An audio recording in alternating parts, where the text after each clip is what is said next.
Em reverência à palavra de Deus, nos coloquemos em pé. Capítulo 4 de Jonas, nós leremos o verso 4 e o verso 9, que são os versos da nossa meditação essa noite. O verso 4 diz assim: Respondeu o Senhor, é razoável essa tua ira? Verso 5, então Jonas saiu da cidade e sentou-se ao oriente dela, e ali fez para si uma barraca, e se sentou debaixo dela à sombra, até ver o que aconteceria à cidade. Verso 9, então perguntou Deus a Jonas, é razoável esta tua ira por causa da aboboreira? Respondeu ele, é justo que eu me enfade a ponto de desejar a morte. Oremos. Pai querido, nós pedimos que a leitura da Tua Palavra e a meditação na mesma agora seja agradável ao Teu coração e que nossas palavras e a meditação dos nossos lábios possam agradar o Teu coração e o Teu Santo Espírito nos conduza nesse momento em que estudaremos a Santa Palavra do Senhor. É o que pedimos no nome precioso de Jesus Cristo. Amém. Os queridos podem se sentar. Eu quero falar nessa noite com os queridos sobre este tema, ousadia constante em Cristo. Existem 5 aspectos do capítulo 4 que nós temos procurado explorar ao longo das últimas semanas. O primeiro deles fala sobre os extremos emocionais desse homem de Deus. E também nós temos os nossos momentos de instabilidade e de extremos. Em segundo lugar, nós vimos as manifestações radicais desse profeta, desse homem de Deus, que chega ao ponto de dizer, eu prefiro a morte do que continuar vivendo. Hoje, nós focaremos no terceiro aspecto, que diz respeito a estas respostas ousadas da parte do profeta para com Deus, mas existem também desejos egocêntricos, talvez, na reação do profeta aqui no capítulo 4, coisa que nós trataremos no futuro, Deus assim permitindo, e também alguma coisa sobre uma aparente contradição profética que aparece no capítulo 4, como uma manifestação do dilema que esse homem de Deus está vivendo. Mas hoje eu quero pensar com os queridos sobre esta questão da ousadia de Jonas em falar com Deus. Por isso que o tema desta noite é ousadia constante em Cristo. A oração para mim está entre as doutrinas mais sublimes de se estudar. É uma das doutrinas mais maravilhosas de serem estudadas e uma das práticas cristãs mais desafiadoras. E todos que são experientes na fé sabem o quão difícil é manter uma vida de oração, de comunhão com Deus, por uma razão, dentre muitas. A comunhão com Deus em oração exige de você e de mim aquilo que a nossa natureza não quer: dependência. Nós somos independentes, nós desejamos independência, e a oração te coloca numa posição de completa dependência do Senhor. Ela exerce um fascínio em função das implicações sobrenaturais com a qual ou as quais está envolvida, tais como comunhão com um Deus criador e todo-poderoso, transcendente. Orar é estar em comunhão com esse que nós não conseguimos nem de perto descrever e definir. Orar é um ato sobrenatural, te coloca em contato com uma realidade completamente avessa àquilo que nós conhecemos. Respostas que nós não tínhamos ideia um dia chegariam. Milagres da parte de um Deus todo-poderoso que nós não esperávamos receber. Oração é ousadia constante. E isto porque nos coloca em contato com o Deus todo-poderoso e sobrenatural. É também uma realidade maravilhosa de se estudar e praticar, porque ela exerce também um fascínio em função das experiências que outros homens e mulheres de Deus experimentaram pelo auxílio ou com o auxílio do Espírito Santo em suas vidas. Eu passei muito tempo da minha vida lendo sobre oração, os livros de oração, as biografias dos grandes homens e mulheres de Deus em oração, a manifestação na história e os avivamentos do povo de Deus na história. Você nomeie e eu possivelmente já terei tido contato com esta realidade. Não todas, é verdade, mas muitas delas. Em função desse fascínio que a doutrina da oração exerce em minha mente, eu espero exerça na sua. Por exemplo, eu tenho uma completa admiração pelo homem de Deus do século XIX chamado George Miller, originalmente da Alemanha, mas depois vivendo na Inglaterra do século XIX. Este homem conseguiu sustentar 10.000 crianças ao final de 40 anos de ministério, e uma das regras dos seus orfanatos era: nunca mencione uma de nossas necessidades para quem quer que seja. Era terminantemente proibido para qualquer um dos voluntários, para qualquer uma pessoa dentro das organizações de George Miller, dos orfanatos, de mencionar para quem quer que fosse, ainda que o melhor e mais bem intencionado, uma das necessidades das crianças. Leia as biografias de George Miller e você será colocado em contato ou colocado em contato com uma realidade de oração que muito excede, muitas vezes, a superficialidade do nosso caminhar com Deus. Existe um livro chamado Mais de 10.000 Orações Respondidas, e George Miller foi um monumento de Deus. E eu quero abrir um parênteses aqui e fazer uma observação extremamente importante. George Miller, e eu raramente, nunca encontrei esta referência nas biografias de George Miller. Quem sabe você pegue o bastão e deseje fazer essa pesquisa, mas deixe-me dizer uma coisa: eu nunca encontrei, numa das biografias de George Miller, qualquer referência ao efeito do ministério dele quando Charles Darwin estava dizendo que Deus não existe, o homem é evolução. Enquanto Charles Darwin dizia sobre a teoria da evolução, George Miller desenvolveu a sua teoria da provisão. Isso não foi ele que nomeou, eu dou esse título. Enquanto um defendia a teoria da evolução, aqui está um homem de Deus dizendo que existe uma teoria, a teoria da provisão. E este homem, nos seus joelhos e orando a Deus, conseguiu sustentar mais de 10.000 crianças sem nunca pedir nada a ninguém. Oração que te coloca em contato com o sobrenatural. Este é um homem que viveu essa atmosfera fascinante da oração. Abra sua Bíblia em 1 Tessalonicenses.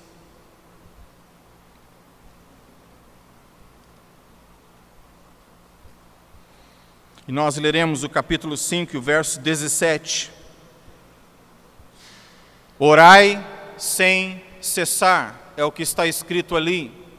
1 Tessalonicenses, capítulo 5, verso 17. Orai sem cessar. Não é uma opção e nem algo que você faz de vez em quando, especialmente quando se vê em aperto. Isso é estilo de vida de um cristão, dependência do começo ao fim. Orai sem cessar. Agora abra sua Bíblia em Romanos, no capítulo 12 e o verso 12. Alegrai-vos na esperança, sede pacientes na tribulação, perseverai na oração. Não é algo que acontece de vez em quando, é um estilo de vida. Orai sem cessar. orem constantemente, dependam do Senhor. Em Lucas capítulo 18, verso 1, o Senhor Jesus conta uma parábola. E esta parábola, obviamente, tinha um objetivo. Capítulo 18 de Lucas, verso 1, contou-lhes também uma parábola sobre o dever de orar sempre e nunca desistir. Tem que haver persistência. Oração não é fácil. Oração exige disciplina. Oração exige morte para o eu. Oração exige e demanda profundidade, silêncio, concentração. Demanda aquilo que você e eu, naturalmente, não somos inclinados a fazer. Tempo na presença do Senhor. Mas abra sua Bíblia também em Lucas, no capítulo 21, e o verso 36. O Senhor Jesus Cristo disse, Lucas capítulo 21, verso 36, vigiai em todo o tempo, orando para que possais escapar de todas estas coisas que hão de acontecer e estar em pé na presença do Filho do Homem. Existe a necessidade estabelecida pelo nosso Senhor Jesus Cristo de que estejamos em oração sempre. E analisando a vida do profeta Jonas, é possível notar neste capítulo 4 o profundo aspecto da espiritualidade deste homem. Deixe-me dizer, senhoras e senhores, que esta não é uma oração de templo, de casa de oração. Esta é uma oração de campo de batalha. Esta não é a oração de alguém no conforto do seu sofá, tendo nenhuma preocupação. Esta é a oração de um homem engajado em luta espiritual. Não é qualquer luta, e por isso que ela é tão dramática. Ela expressa a fraqueza, ela expressa o dilema, ela expressa a contradição de um homem de Deus. E nós devemos expressar tudo isso igualmente na presença do nosso Senhor e Salvador. Há drama, há emoção, há agonia, há sangue, há lágrimas aqui. Porque esta é a vida que eu e você fomos chamados para viver na dependência do Senhor. O autor aos Hebreus diz que ele orou, o nosso Senhor e Salvador, com intensidade, com emoção, com agonia e lágrimas. Há a necessidade de nós sairmos desta superficialidade, de orarmos a Deus e falarmos com Deus como se no campo de batalha nós não estivéssemos. A sua vida, a minha vida, a vida de outras pessoas dependem, neste exato momento, de uma oração a Deus. É sério, irmãos, e o caso é complicado. Em oração, nós fazemos perguntas a Deus. Salmo 22 diz, Deus meu, por que me desamparaste? Mas, ao mesmo tempo que a Bíblia nos ensina que oração também é fazer questionamentos, deixe-me propor o outro lado da moeda. O que nós vamos dizer quando Deus fizer as perguntas? Estamos tão preocupados com as nossas. O que dizer dos questionamentos e as perguntas do Senhor? Esta é o outro lado da moeda de extrema importância. Como reagir às perguntas de Deus? Quando aquele homem cego em Jericó foi levado à presença de Jesus, Jesus disse, o que você quer que eu faça? Pergunta óbvia para um Deus onisciente, não é? Não necessariamente. Ele não está falando e afirmando com esta pergunta que ele não conheça o drama daquele cego. O que ele está afirmando para mim e para você é que através dos questionamentos dele, ele vai traspassar a sua e a minha alma para trazer à superfície aquilo que realmente existe no secreto da nossa existência. Daí o porquê que eu e você tantas vezes fugimos da oração, usando o provérbio popular como o diabo foge da cruz. Não é à toa que para uma reunião como sexta-feira nós tenhamos 170 pessoas Mas na próxima reunião da quarta-feira, nós contaremos um número muito menor de pessoas. Essa é uma tragédia. Esta é, de fato, uma tragédia. Mas isto não é sem razão. E a razão é porque eu e você sofremos com a dependência de Deus. E por favor, não argumente para mim que é o horário. Nós já tentamos muitas coisas. Oração nas quartas-feiras, nas sextas-feiras, sábado 5 da manhã, sábado à tarde, domingo. Você nomeie, nós já tentamos tudo. E necessitamos de um avivamento de Deus para que as orações possam ser bem atendidas, as reuniões. Nada mais, nada menos. Deixado pela nossa natureza, jamais oraremos. Não faz parte da nossa natureza a humilhação de dependermos de Deus. Somos por demais independentes. O profeta Jonas expressa aqui duas respostas quando Deus o questiona. E a primeira delas vem, obviamente, no verso 5. Deus faz a pergunta no verso 4, respondeu o Senhor, é razoável esta tua ira? Qual é a resposta de Jonas no verso 5?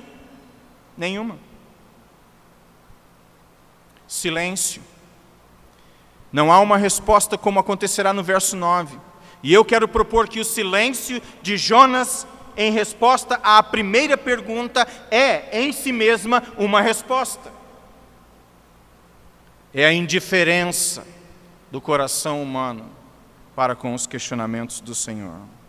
A reação do profeta Jonas leva a uma manifestação de aparente indiferença para com o interesse do Senhor. Deus tem interesse, ele faz a pergunta. Respondeu o Senhor, é razoável esta tua ira? Aqui está a pergunta e o interesse de Deus. Qual é a resposta do profeta? Verso 5, então Jonas saiu da cidade. Não há resposta. Deus, em outras palavras, foi deixado onde? No vazio. E eu quero propor, senhoras e senhores, que nós deixamos Deus no vazio da mesma maneira como Jonas o fez. Mas essa não é a única reação, existe outra. A reação do profeta Jonas o leva não somente a uma aparente indiferença, mas a uma manifestação de evidente injustiça para com o questionamento de Deus. Observe só o verso 9. Então perguntou Deus a Jonas, é razoável esta tua ira por causa da bobureira? Respondeu ele, é justo. E a resposta de Jonas aqui, ela é tão incisiva quanto injusta.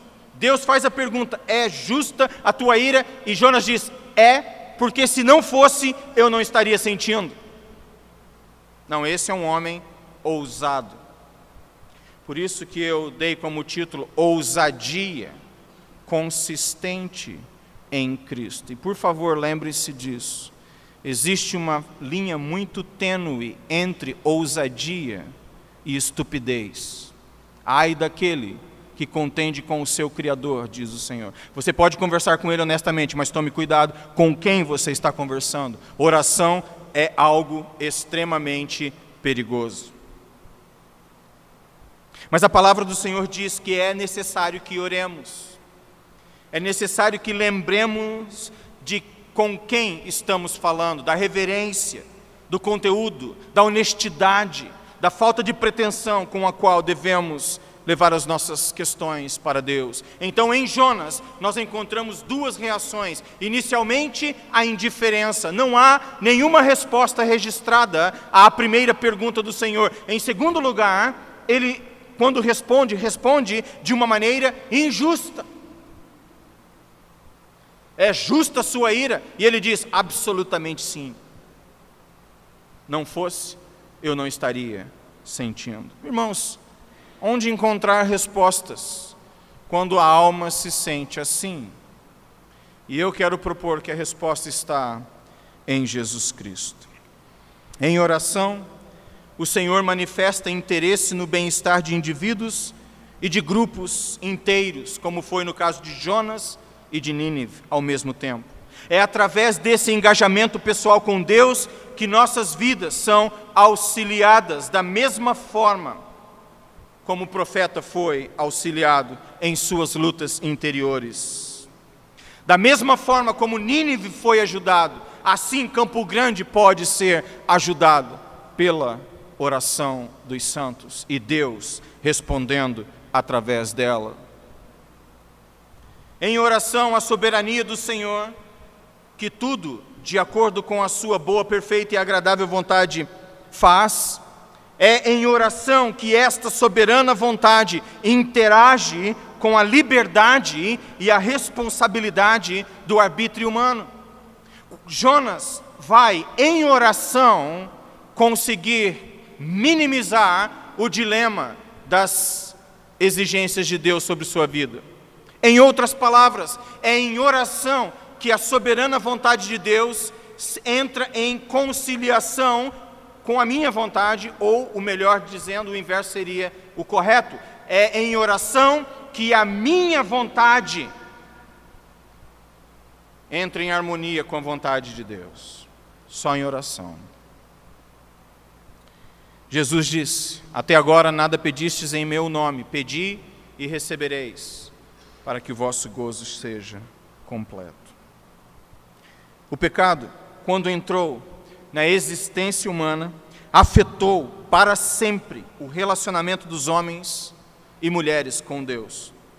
Nós nos tornamos inimigos de Deus e dele, e contra ele nos rebelamos. É necessário então que as nossas vidas sejam reconciliadas com Deus através de Jesus Cristo, que nos dá da sua justiça, e através dos méritos dele nós somos reconciliados para a salvação. Abra sua Bíblia em Romanos, no capítulo 5, verso 8. Romanos capítulo 5, verso 8. Mas Deus dá prova do seu amor para conosco, em que quando éramos ainda pecadores, Cristo morreu por nós. Logo, muito mais, sendo agora justificados pelo seu sangue, seremos por ele salvos da ira. Porque se nós, quando éramos inimigos, fomos reconciliados com Deus pela morte de seu Filho, muito mais, estando já reconciliados, seremos salvos pela sua vida. E não somente isso, mas também nos gloriamos em Deus por nosso Senhor Jesus Cristo, pelo qual agora temos recebido a reconciliação. Aqui nós temos então o homem sendo trazido de volta para Deus através dos méritos de Cristo. Mas eu quero propor algo mais nesta noite com base na experiência de Jonas. Era Jonas um homem salvo, sim ou não? Era Jonas um homem salvo? Absolutamente sim. Mas este homem, reconciliado e justificado pela fé, está vivendo um dilema. O dilema de se submeter à vontade de Deus. E com isso eu quero terminar dizendo o seguinte: você pode estar em absoluta reconciliação com Deus esta noite, nos méritos de Jesus Cristo, ter certeza do perdão dos seus pecados, ter certeza de vida eterna, totalmente, e ainda assim estar em crise com Deus. Sabe por quê? Porque nós precisamos de reconciliação com Deus diariamente. Nós precisamos de vidas submetidas a Deus diariamente. Jonas era um homem salvo? Absolutamente sim. Era um homem de Deus, profeta de Deus. Foi usado como por Jesus Cristo como um exemplo daquilo que aconteceria com o próprio Filho de Deus. Absolutamente um homem salvo. Absolutamente um homem salvo. Tendo dito isto, esse homem está em crise. E há um quê de afastamento de Deus. E em oração, ele precisa voltar a sua alma à obediência ao Senhor. Com isso eu quero dizer o seguinte: embora reconciliados com Deus Pai, nos méritos de Deus Filho, através da obra regeneradora do Espírito Santo, nós continuamos essencialmente rebeldes. Não se esqueça que o seu pecado foi perdoado, você está justificado pela fé, mas saiba que existe dentro de você, até que os nossos corpos sejam glorificados, uma natureza, o quê? Pecaminosa. E esta natureza se rebela diariamente contra Deus. Não é isso que o apóstolo Paulo diz em Gálatas? Existe uma luta, o Espírito luta contra o quê?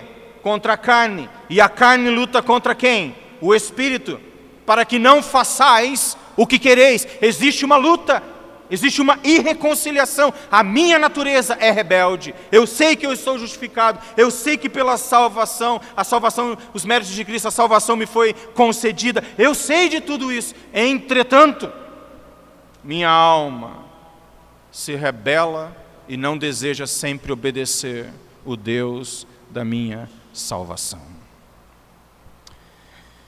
Desta forma, deve existir uma reconciliação constante, diária, entre nós e o nosso Deus. A vontade do discípulo deve ser a de diariamente ter a sua vontade submetida à vontade do Senhor. E isto é somente possível experimentando o auxílio do Espírito Santo do Senhor todos os dias. Para resumir, abra sua Bíblia em Romanos, no capítulo 6. Você precisa de Cristo para a sua salvação.